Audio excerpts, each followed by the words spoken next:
সম্মানিত ভাইয়েরা আমার, আল্লাহ পাক রব্বুল আলামিন বলেন, ইয়া আইয়ুহাল্লাযীনা আমানুত্তাকুল্লাহ, হে ঈমানদারেরা তোমরা আল্লাহ তাআলাকে ভয় করো, হাক্কা তুকাতিহি, যথাযথভাবে ভয়, যেভাবে ভয় করা দরকার তোমরা সেভাবেই আল্লাহ তাআলাকে ভয় করো। এটা হচ্ছে আল্লাহ পাকের আদেশ। নিষেধটা হচ্ছে ওয়ালা তামুতুন্না ইল্লা ওয়া আনতুম মুসলিমুন। নিষেধটা হচ্ছে তোমরা মুসলমান না হয়ে মৃত্যুবরণ করিও না। সম্মানিত ভাইয়েরা আমার, আমি প্রথম বিষয়টা, যে বিষয় আল্লাহ পাক আদেশ করেছেন যে তোমরা আল্লাহ তাআলাকে ভয় করো, যেভাবে আল্লাহ তাআলাকে ভয় করা দরকার সেভাবে আল্লাহ তাআলাকে ভয় করো। আল্লাহ পাক রব্বুল আলামিন কেন ঈমানদারদেরকে তাকে ভয় করার কথা বললেন? কারণ আল্লাহর ভয় এমন একটা গুরুত্বপূর্ণ বিষয়, যদি কোনো মানুষের ভিতরে আল্লাহ পাকের ভয় এসে যায়, কোনো মানুষের ভিতরে যদি আল্লাহ পাকের খৌফ এসে যায়, তাহলে ওই মানুষের দ্বারা অন্যায়, অবিচার, গুনাহের কাজ করা সম্ভব নয়। সম্মানিত ভাইরা আমার, এজন্য আল্লাহ পাক রব্বুল আলামিন তেনাকে ভয় করার কথা বলেছেন। ভয় করতে হবে যথাযথভাবে। আমরা দুনিয়ায় দেখি, কোনো মানুষ যদি কোনো মানুষকে ভয় করে, তাহলে ওই মানুষের সামনে সে অন্যায় করতে চায় না, অপরাধ করতে চায় না। কথা বলেন ঠিক কিনা? আমরা দেখি যে ছোট্ট বাচ্চা বাবাকে ভয় করে, ভয়ের কারণে বাবার সামনে বেয়াদবি করার সাহস করে না। আল্লাহ পাকের দৃষ্টি সীমার মধ্যে রয়েছে, এই ফিকির করার কারণে, রব্বুল আলামিনের ভয় থাকার কারণে এই লোকটার দ্বারাও তেমন গুনাহ হওয়া কোনোদিনও সম্ভব নয়। কথা বলেন ঠিক কিনা আমার ভাইরা? এই জন্যে আল্লাহ পাক রব্বুল আলামিন বলেন, তোমরা ও ঈমানদারেরা তোমরা আল্লাহ রব্বুল আলামিনকে ভয় করো, যেভাবে ভয় করা দরকার।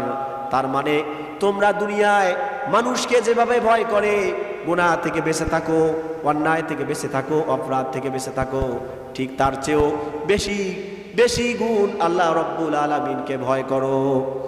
আমার ভাইরা, আল্লাহ পাকের ভয় কেমন? দিলের মধ্যে রাখা দরকার। আল্লাহ পাকের ভয় যদি কারো দিলের মধ্যে পয়দা হয়ে যায়, কারো অন্তরে যদি আল্লাহ পাকের ভয় এসে যায়, তার দ্বারা কখনো বড় ধরনের কোনো গুনাহ করা সম্ভব নয়।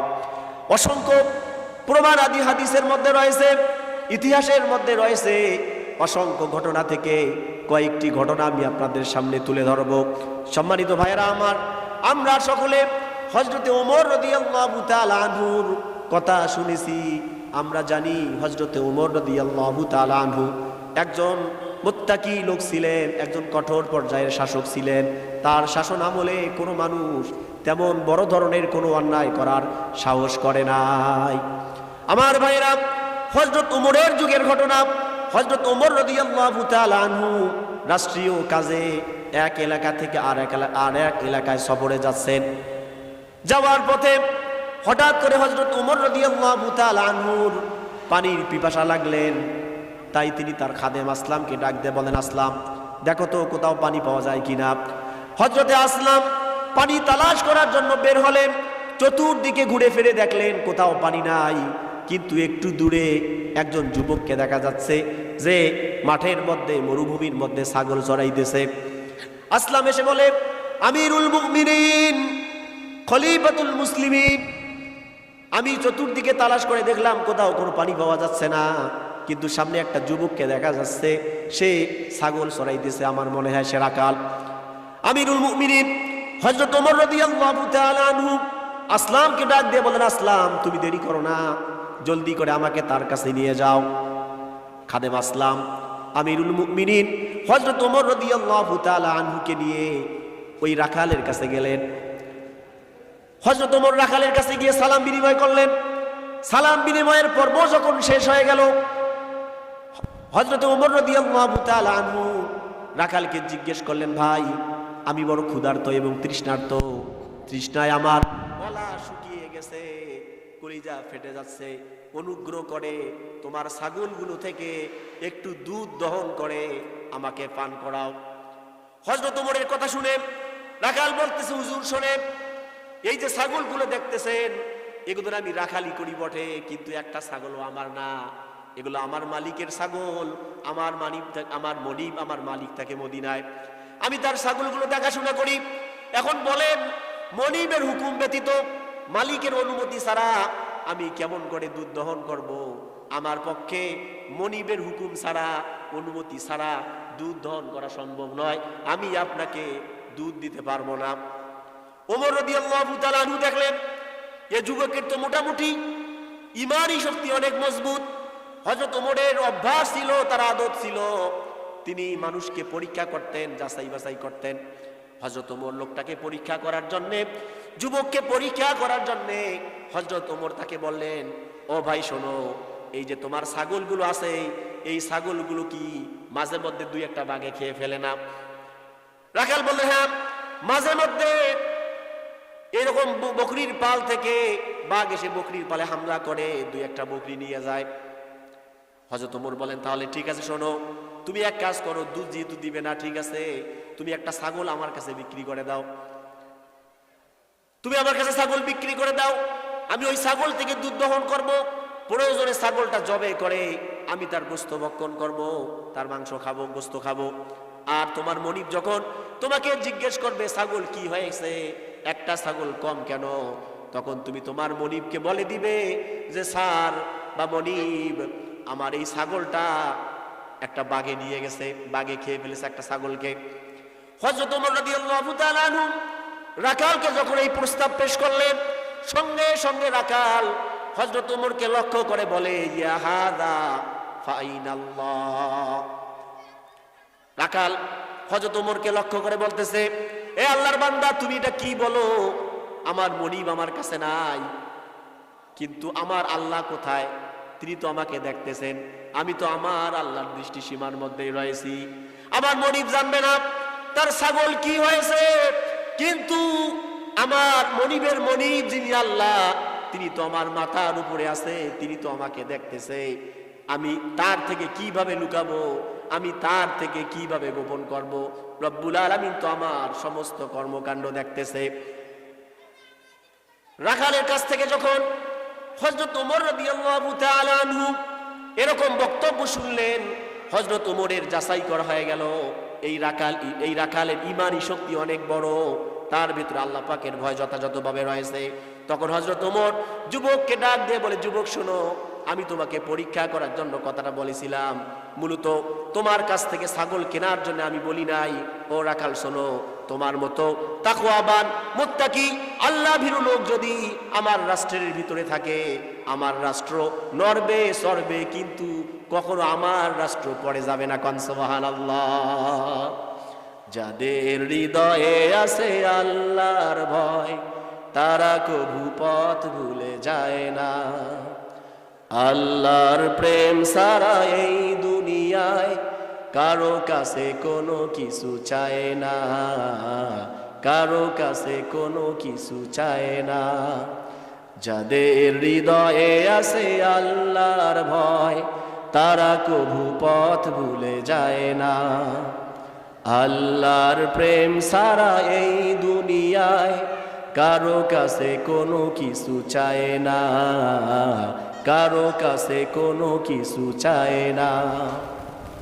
রাতের আধারে যারা সিজদাতে রয়, দু চোখের অশ্রুতে নদী যেন বয়। রাতের আধারে যারা সিজদাতে রয়, দু চোখের অশ্রুতে নদী যেন বয়। চলনার হাত ছানি যতই আসুক, চলনার হাত ছানি যতই আসুক, পিছনে ফিরেও তাকায় না।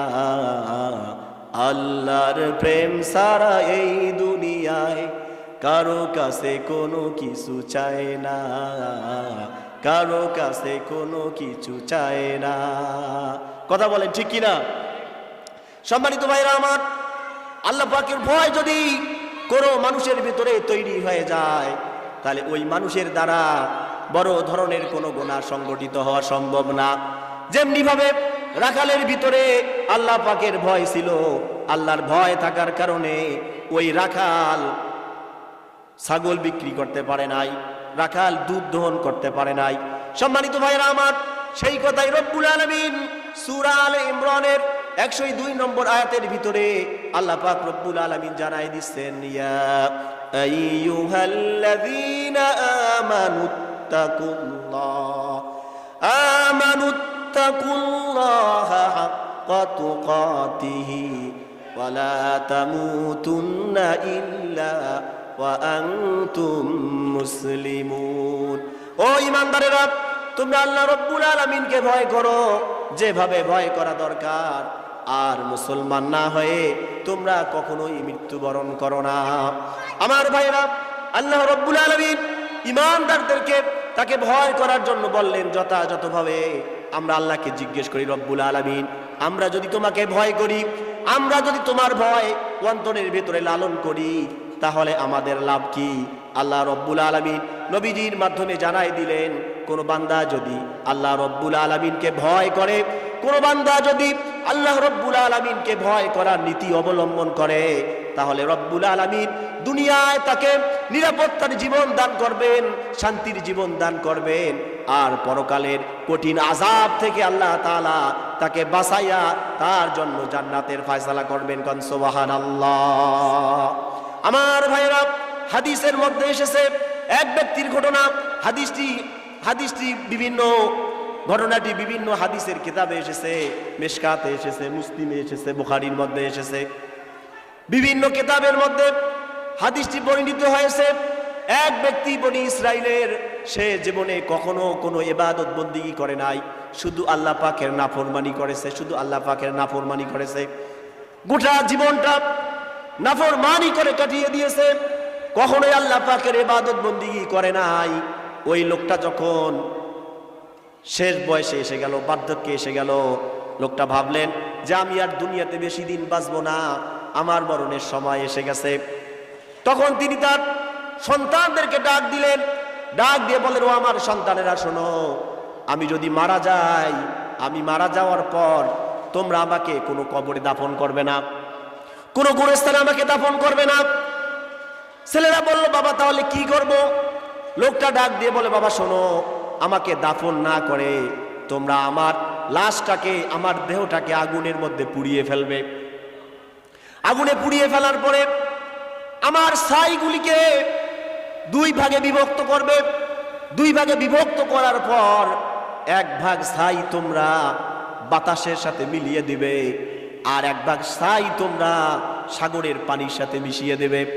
ছেলেরা বলে, বাবা আপনি এই ওসিয়ত আমাদেরকে কেন করলেন? মানুষ মারা গেলে তাকে দাফন করতে হয়, আর আপনি বলতেছেন আপনি মারা গেলে আপনাকে আগুনে পুড়িয়ে আবার ছাইগুলোকে দুভাগ করে এক ভাগ বাতাসের সাথে মিলিয়ে দেব, আর এক ভাগ পানির সাথে মিশিয়ে দেব কেন? লোকটা তার সন্তানদেরকে বলে, বাবা শোনো, আমার গোটা জীবনটা আমি অতিবাহিত করেছি, আমি কোনোদিনও আল্লাহ পাকের ইবাদত করি নাই, শুধু আমার জীবনে নাফরমানি আর নাফরমানি। আমার ভয় হয় আমাকে যদি তোমরা কবরের মধ্যে রাখো, তাহলে কবরে আমার আযাব হবে, শাস্তি হবে, আল্লাহ আমাকে ধরবে। আল্লাহ যদি আমাকে জিজ্ঞেস করে, এ বেটা তুমি দুনিয়ায় কেন ইবাদত বন্দেগী করো নাই, কবরের ভিতরে আমার আযাব হবে, শাস্তি হবে। আমি আল্লাহর ভয়ে, আল্লাহর আযাব থেকে বাঁচার জন্যে আমি আমার অস্তিত্বকে পুড়িয়ে, আগুন আমার অস্তিত্বকে পুড়িয়ে বাতাস আর পানির সাথে মিশিয়ে দেওয়ার জন্য বলতেছি। এই ওসিয়ত করার কিছুক্ষণ পরেই লোকটা মারা গেল। লোকটা মারা যাওয়ার পর তার সন্তানেরা তার বাবার কথা মতো তাকে দাফন না করে তাকে আগুনে পুড়লো। পোড়ার পরে তার অস্তিত্বকে, তার অস্থি, এটাকে ছাইগুলোকে দুই ভাগে বিভক্ত করলো। তার দেহের ছাইগুলোকে দুই ভাগে বিভক্ত করার পর এক ভাগ ছাই আকাশের মধ্যে মিলিয়ে দিলেন, বিলিয়ে দিলেন, উড়িয়ে দিলেন, আর এক ভাগ ছাই সমুদ্রের পানির মধ্যে বিলিয়ে দিলেন, ছেড়ে দিলেন। বাতাসে উড়ে উড়ে বিভিন্ন জায়গায় ছাইগুলো চলে গেল, আর সমুদ্রেতে পানিতে ছেড়ে দেওয়ার সঙ্গে সঙ্গে সমুদ্রের পানিতে ছাইগুলো মিলিয়ে গেল। সম্মানিত ভাইরা আমার, লোকটা ধারণা করেছিল আমি মনে আল্লাহর হাত থেকে বেঁচে যাব, কিন্তু লোকটা জানে না যে রব্বুল আলামিন অস্তিত্বহীন আমাদের কোনো অস্তিত্ব ছিল না, আমরা মানুষ বলে উল্লেখযোগ্য কোনো মাখলুক ছিলাম না।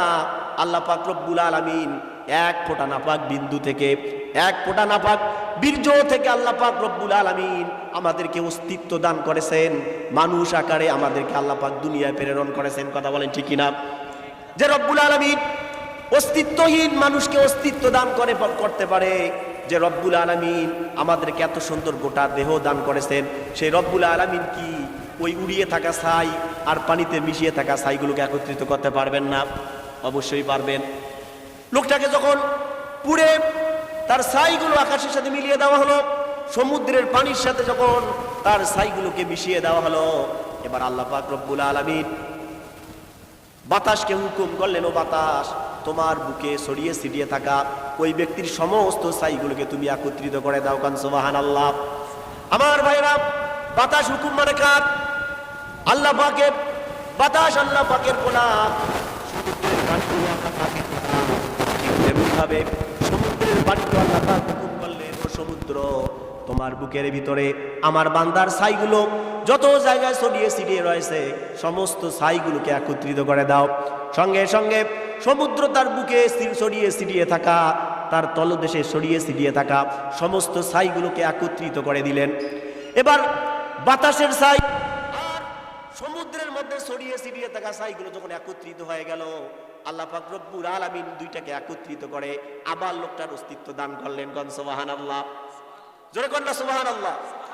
আমার ভাইরা, লোকটা যখন পুনরায় অস্তিত্ব তৈরি হয়ে গেল, এবার আল্লাহ পাক ফেরেশতারা তাকে জিজ্ঞেস করবে তারা কেন এই কাজটা করলো। ফেরেশতারা জিজ্ঞেস করার আগেই রব্বুল আলামিন ফেরেশতাদেরকে ডাক দিয়ে বলেন, ও আমার ফেরেশতারা শোনো, আমার বান্দাকে তোমাদের কোনো কিছু বলার দরকার নাই, আমি নিজেই আমার বান্দার সঙ্গে কথা বলবো। সুবহানাল্লাহ। আল্লাহ রব্বুল আলামিন বান্দাকে লক্ষ্য করে বলেন, বান্দা, তুমি কেন এই কাজটা করলে? কেন তুমি এই কাজটা করলে? এই নাটকটা তোমার করার কি দরকার ছিল?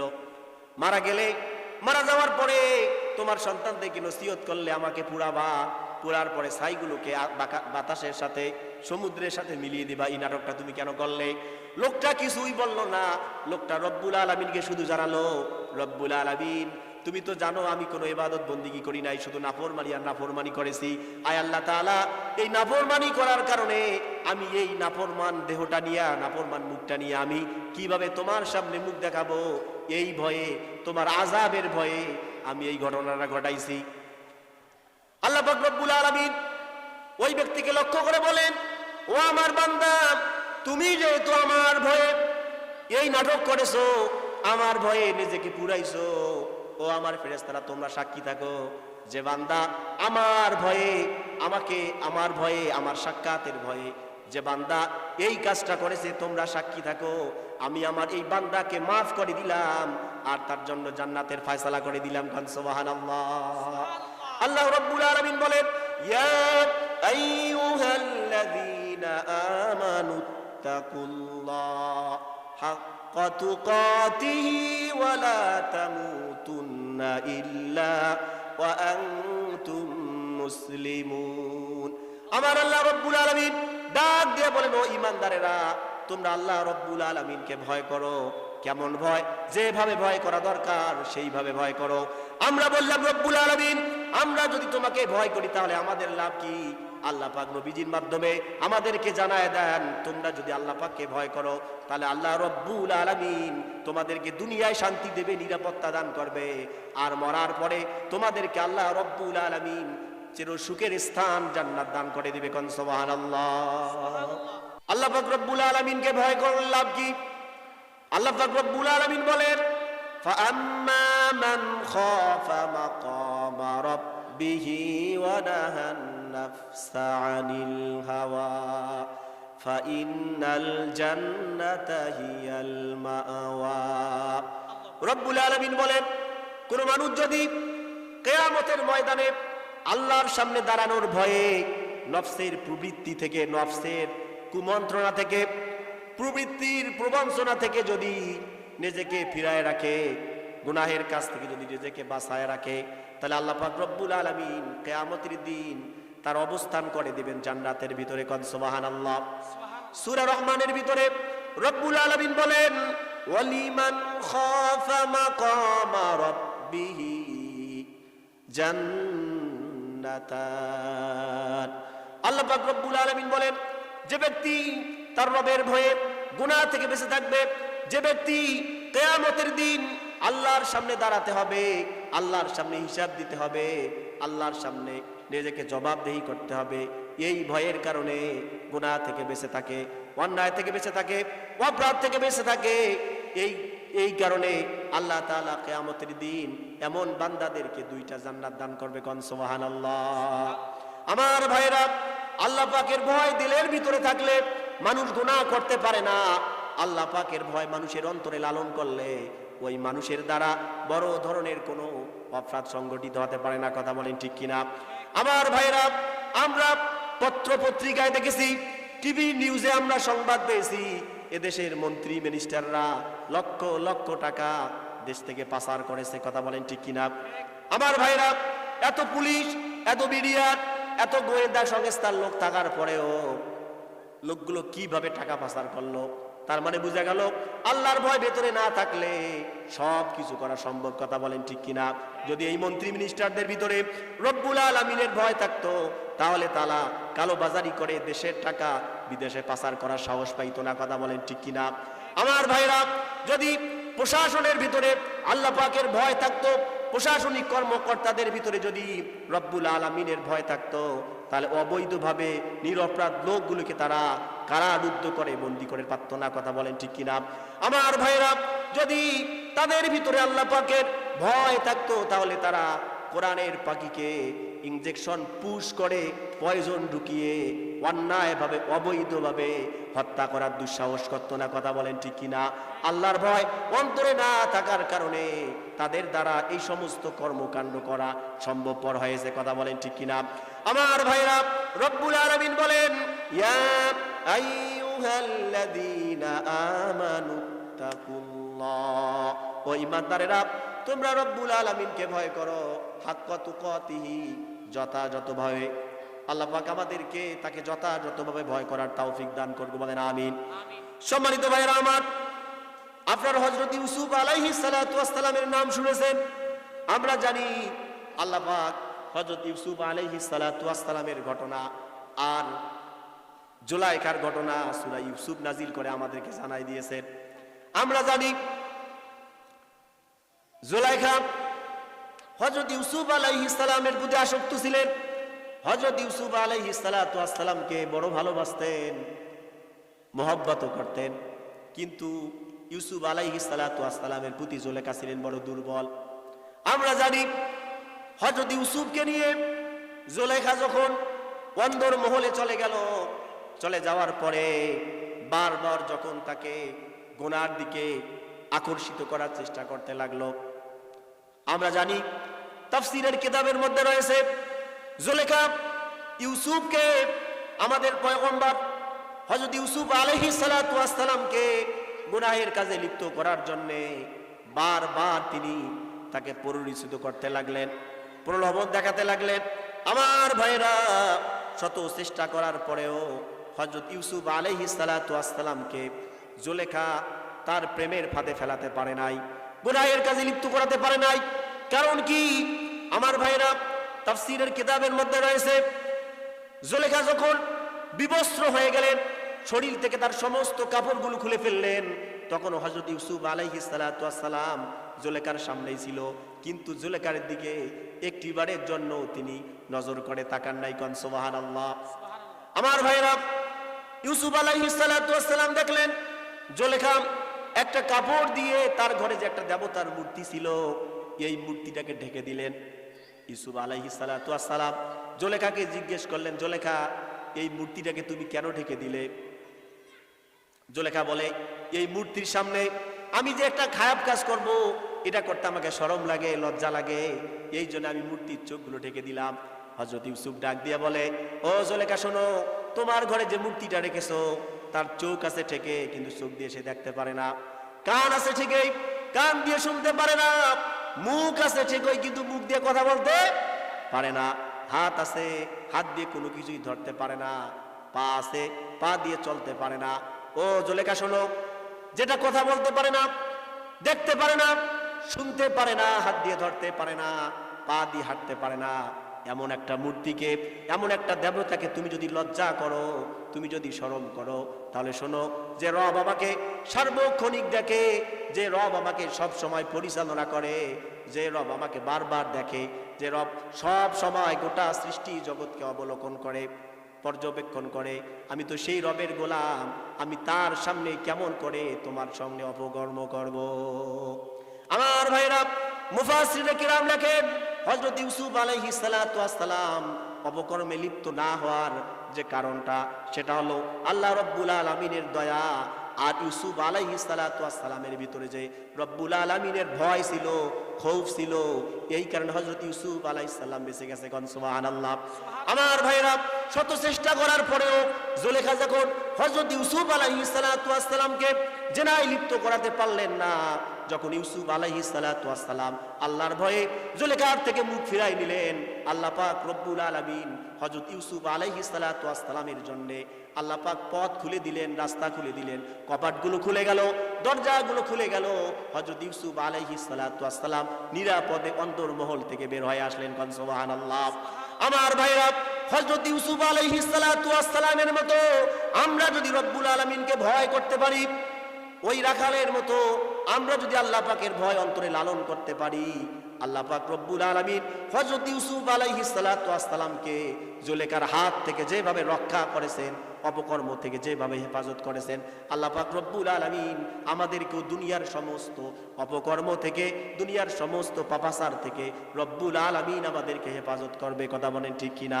আমার ভাইরা, এই জন্য আল্লাহ পাকের ভয় অন্তরে লালন করা, আল্লাহ পাক রব্বুল আলামিন দেখতেছেন, এই চিন্তা ফিকির সব সময় করা, কখনো এটা মনে না করা আমি গুনাহ করতেছি, আমাকে কেউ দেখতেছে না, এটা কখনোই চিন্তায় না আনা, সব সময় এই ফিকির করা যে আমার প্রত্যেকটা কাজ, আমার প্রত্যেকটা কথা, আমার প্রত্যেকটা চলাফেরা রব্বুল আলামিন পর্যবেক্ষণ করতেছেন, আমি আল্লাহ রব্বুল আলামিনের দৃষ্টিসীমার মধ্যেই রয়েছি।